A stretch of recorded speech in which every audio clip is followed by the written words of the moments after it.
เป็นจะได้พ่อจ้อยลองเว้าจักความในดูคืออึ้งเลยมานี่ในความคิ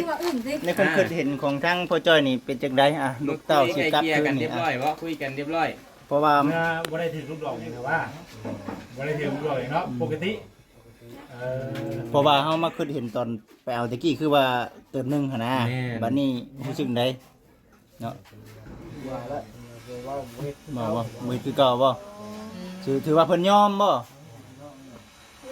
ว่า FC เพิ่นก็คอมเมนต์อยู่ว่าน้องตุ๊กคือบ่เด็ดขาดแท้ว่าซั่นน่ะนะอันนี้คือคอมเมนต์ FC เด้อเนาะบัดเพิ่นเว้าอยู่บ่น้องตุ๊กว่าคำว่าอันทีมงานไปถ่ายคลิปถ่ายหยังเพิ่นบ่ได้ว่าบ่เจ้าเว้าอยู่บ่อ้าวเดือนมาแล้ว บ่ได้เว้าบ่เจ้าสิบ่คิดฮอด FC บ่ใช่สมมุติว่าเพิ่นบ่ให้เข้าไปถ่ายมีฮอดพี่เก้า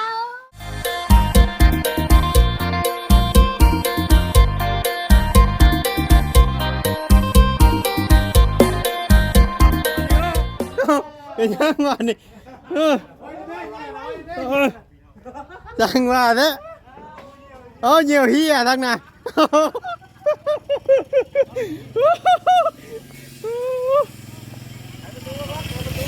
โอ้ไปเร็วมาเร็วแท้ดิ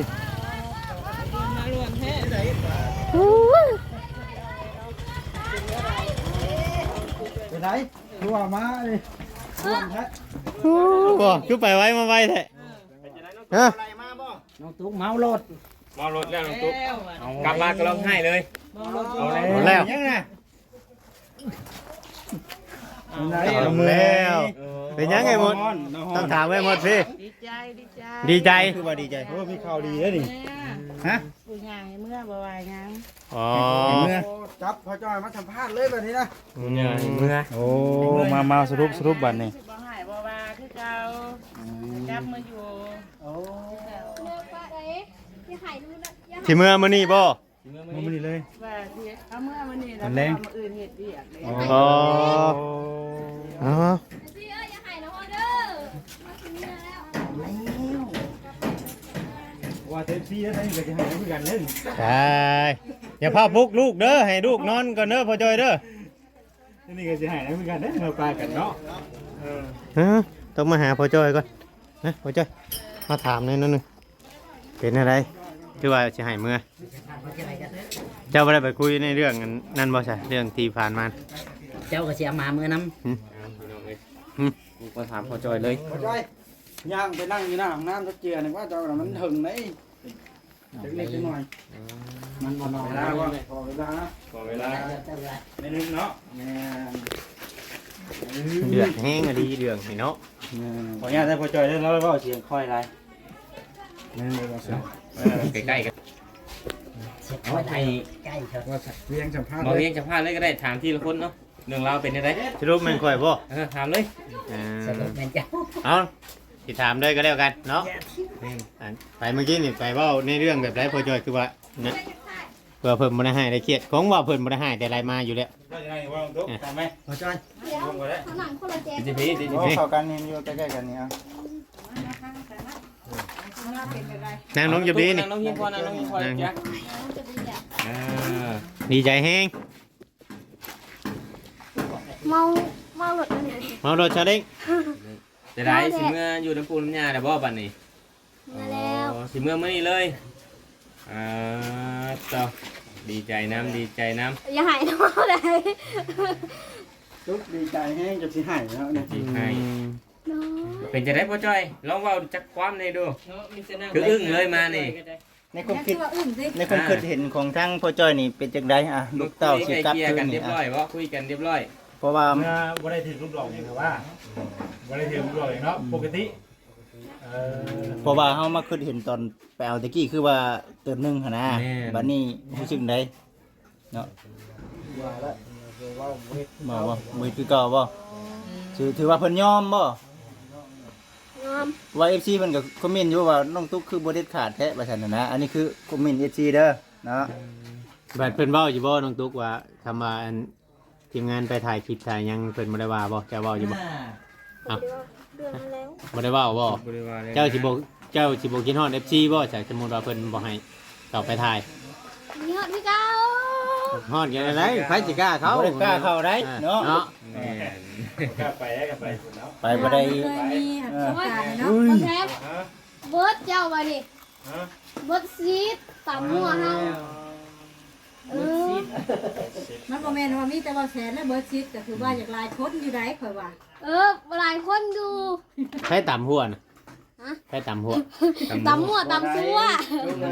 ต่ำหัวบ่ค่อยรู้ว่าต่ำหัวนะที่ว่าแซนขับรถต่ำหัวนะเนาะข่อยฟังบ่ ใจ ฟัง ว่าติ บุเรมากอ่ะบอกแจ้งบอกก้อนเนาะแล้วมาได้มาดิบมาอย่างนะ บัดนี้พ่อจ้อยสิจังได๋เมื่อส่งลูกแล้วเจ้าสิหยังต่อบัดนี้พ่อจ้อยเมื่อสิยาอยู่ไสอยู่นู่นฉันยังบ่ได้กลับบ้านพุ่นบ่ บ่เมื่อคุยกันนะเว้ากันแบบได้น้องตุ๊กคือว่าให้เมื่อง่ายเมื่อหลายแต่คุยกันไม่ได้ดอกเว้าให้ฟังเล่าเหตุการณ์ให้ฟังเนี่ยก็อยากจัก เข้าไปทำบิดเพิ่นว่าได้ได พี่ให้พ่อจ้อย มาบ่เราอ่ะ จ้อยนะ พ่อจ้อยว่าก่อน มาเลยบ่เราอ่ะ น้องตุ๊กพ่อว่าให้ว่าทีละคนให้พ่อจ้อยว่าก่อน ก็เจอแล้วสิว่าว่าคือมีแต่ก้มหน้า แล้วคืนเลยไงวันละแล้วคืน โอ้ยไก่ย่ำมันชินแล้ว เกินเลยเนาะ แล้วคืน ไปแล้วก็ไป ที่ ได้ นี่ คน นะ ไป พอจอยเรื่องเล่า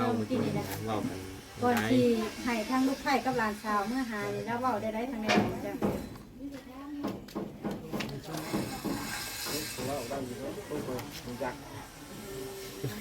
เนี่ยเพื่อนเราอ่ะ ได้บ่น้ำผัวอยู่บ่ เราไม่ได้คุยนี่เราปล่อยให้น้องตุ๊กคุยแม่นบอกอันนี้ อ้าวแล้วพวกเราจะพักหมด อ้าว เอาให้ฟัง เริ่มได้ นี่เด้อ เริ่มก้าวเข้าไปเอา เด้อ เริ่มย่างเข้าไปเอา ย่างเข้าไปเลย ย่างก็ไปแล้วก็เล่มหนาอ้าวร้านกูไปใช้แล้วว่ะมันก็เลยว่าไปเอามาน้ำอ้าวมึงสิมาอยู่ผีเลยบ่ แล้วจะตอบเราว่าไปได้บัด ยังบัด เขาก็เลยว่าเขาก็เลยถามว่ามัดยังแหละ เอา มาถามว่าจะให้เฮามาบ่ คือนั่นแหละ ข่อยเบิ่งที่ชบเจ้าข่อยก็ยังฮู้แล้วว่าจะ เจ้าจะให้มาบ่หรือบ่ให้มา แม่น สิอยู่ประมาณนี้แม่น บ บ่ อกยัง แม่ เป็นสิดีข้าง ทำเราให้เราเว้าเพิ่งๆไปข้างเราก็สิสั่นตีแน่ๆๆๆกัน เรื่องฮีดคลองไม่สาบานเพราะเพื่อน ให้ อยู่ มา ว่า โลดเหมือนว่าน่ะ เพิ่นว่าให้เจ้ากับหลานเมื่อ คลองหนึ่งเนาะ บ่ได้ขี้คองว่าได้ได เรื่องคลองตัวนี้แต่ว่าตัวว่าเป็นรักดีๆนะ พ่อจ้อย ให้ตกเป็นปีใหม่กันบ่ ปีใหม่ มาจากไหนจะมี เป็นว่านะบ่ ปีใหม่ ตอนแรกเลยก็คือได้ ได้เว้าแล้วคือได้จัง เรียกว่าวันอีก อ๋อตอนแรกยังสิไปใหม่แต่ว่าตอนนี้จะเอาน้องตุ๊กกับหลานมาส่งก่อน ให้น้องตุ๊กไปก่อนนะเพื่อนจะยังจะว่าเรื่องฮิตเรื่องคลอ ข้าง มเขาก็บ่อยู่ด้วยกันเอง หลามก็มาอยู่ทางนั้น ก็เจ้าแฮงอยากให้เมื่อแล้วพี่น้องเอ้ยเนาะ แม่ ตัวนี้ แม่ นะเพราะว่าที่แรกมาก็เป็นฮู้อยู่แล้วว่าเป็นย้อนหยังบัดทีนี้เจ้าสิกล้ามาอีกบัดนี้ยากแล้วบัดนี้คิดเอาคักแล้วนั่นสิเพราะว่าตอนออกมาคือว่ายากเติบนึงเนาะตอน กลับมานี่ก็ได้อยู่แต่ว่าเรื่องฮีดคล้องและบัดยากๆตัวนี้ ยากเฮาได้มาได้นั่น โอ้ เลย โห เนาะ เดี๋ยวนี้นะ พอมาแล้วเฮากลับเมื่ออีกอย่างนี้ความหมายพอเมื่อหาภายซ้ายนะมันก็สิเปรียบตัวนี้หน่อยนึง สองสุดก็ได้หดหนุ่ม มันเสียสิยากเนาะ นะ ทาง น้อง ที่แบ ตุ๊ บ ก ว่า จะยิ่งแค่หันร้ายเราจะได้เมื่อน้ำผัวก็ได้ โอ้ยนี่แค่ อยากคลองบ้านเพิ่นมันก็สิบ่คือปานใดเด้คือบ่มีปานใดก็สิยาก เพราะว่าภายซ้ายก็บ่ได้มาตามหา เนาะส่งสิเด็กไปใช้เนาะลงมาตามเนาะ พายิงไปตามง้อเนาะ บ่อันนี้เด้อ พ่อบริวารที่ไหนแต่ว่าว่าลูกเมื่อกันเมื่อบอกบริวารที่ไหนบริหักแต่ว่า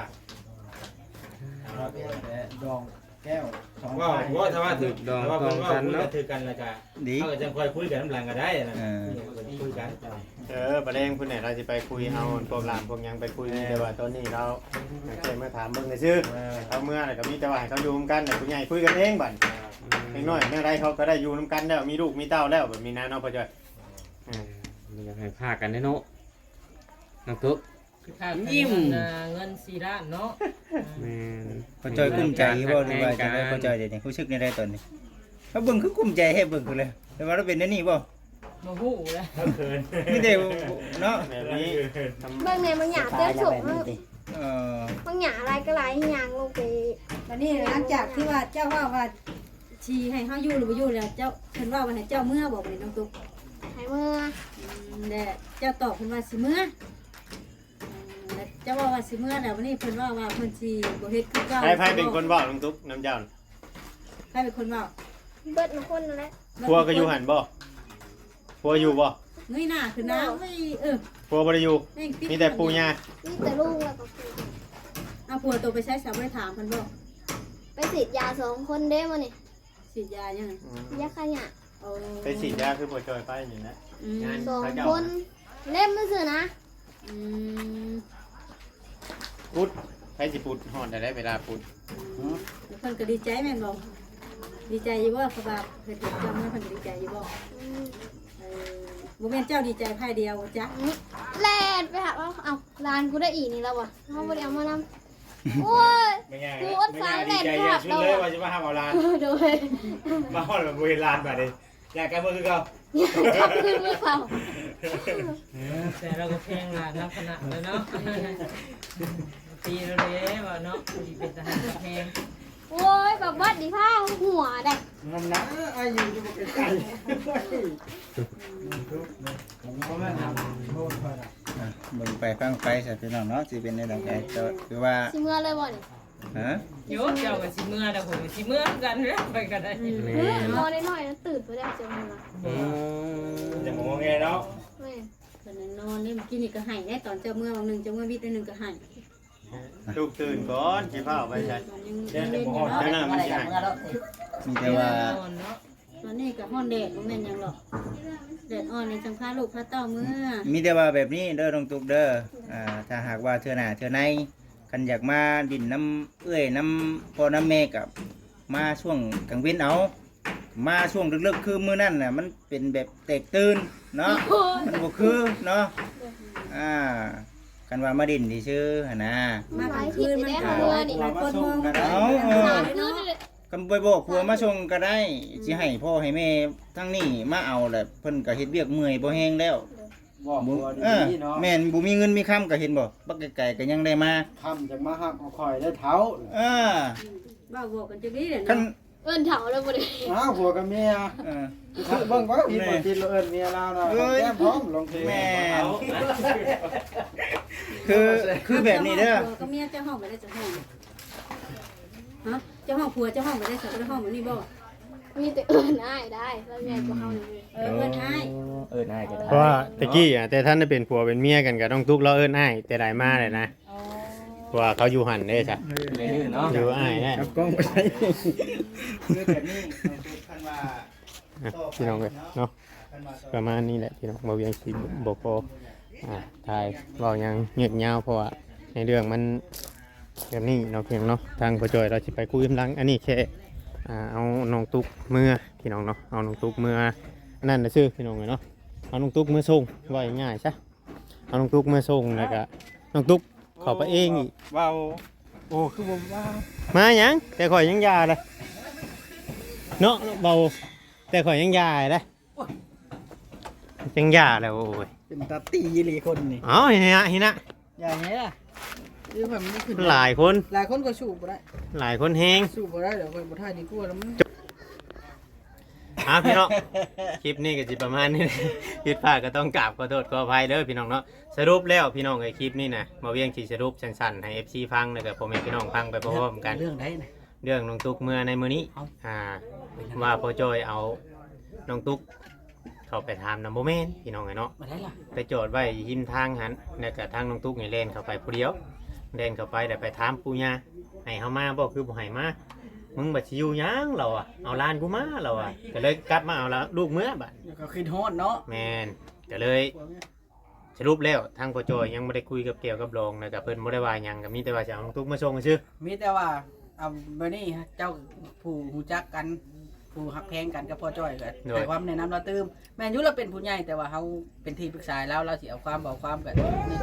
แล้วแต่เนาะ ว่าเอาความมาส่งแล้วต้องเป็นพ่อจ้อยนำเอาทางนี้เมื่อเว้าบัดนี้ว่าสิมา ตอน เว้า แรง กัน เราอ่ะ กันได้ดองเอ้ยจังไดก็ได้หั่นน่ะ แต่ว่า มันยังถึกกันเนาะ เอาลูกมาส่งในตอนแรกอ่ะจังสิหาผู้ใหญ่ไปคุยสิเป็นแบบนี้นะ ก็ ถือว่าเป็นอยู่ในแผนของได้เฮาแล้วได้กันแบบนี้ โดย มันปรองดองกันหั่น เพ น่ะ ราะว่าทางเราก็อยากให้มาเอาวันนี่เมื่อก่อนหั่นนะทางญานะบอกเมื่อกี้นี่นะทางน้องตุกเรานะสรุปแล้วทางพ่อจ้อยยังไม่ได้คุยกับเกี่ยวกับร้องที่เมื่อกี้นี่นะแต่สิประมาณนี้แหละพี่น้อง FC เนาะที่ขอจบคลิปแล้วเอาดิ ด้วย สบายดี ส